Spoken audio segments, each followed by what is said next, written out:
আল্লাহ তাআলা তো এই কিতাবকে আমাদের হেদায়েতের জন্য পাঠিয়েছেন, মানুষের দাসত্ব থেকে বের হয়ে রবের গোলামির দিকে ফেরার জন্য পাঠিয়েছেন। এই কিতাবের মাধ্যমে আমাদেরকে সর্বশ্রেষ্ঠ নবীর উম্মত হওয়ার সম্মান দান করেছেন। এই কিতাব ধারণের মাধ্যমেই সাহাবায়ে কেরাম দুনিয়া ও আখিরাতে শ্রেষ্ঠত্বের আসীনে আসীন হয়েছেন। এই কিতাবের সাথে আমাদের সম্পর্ক হৃদয়ের, কিন্তু দুঃখজনক ব্যাপার হলো আজ আমরা এই কিতাব থেকে বহু দূরে। তেওলাত, তাদাব্বুর, আমল কোনোটার সাথেই আমাদের সম্পর্ক নেই। অথচ রাসূলুল্লাহ সাল্লাল্লাহু আলাইহি সাল্লাম দাওয়াত, জিহাদ, তালিম, রাষ্ট্র পরিচালনা ইত্যাদির ব্যস্ততার মধ্যেও নিয়মিত তেওলাত, তাদাব্বুরে সময় দিতেন। তিনি অত্যন্ত গুরুত্বের সাথে কুরআন মাজিদ তিলাওয়াত করতেন।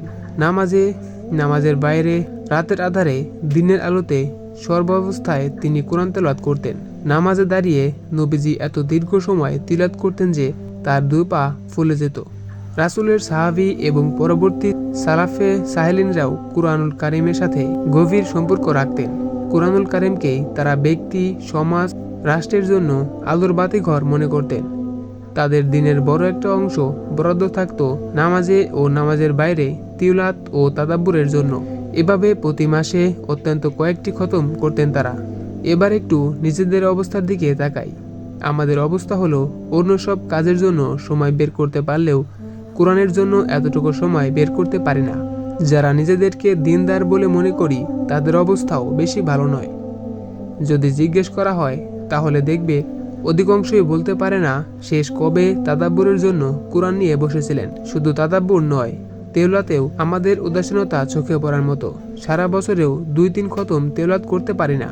এই উদাসীনতার কারণে আমাদের অন্তর থেকে সাকিরা দিনের ব্যাপারে দৃঢ়তা ও হেদায়েত ধীরে ধীরে বিদায় নিচ্ছে।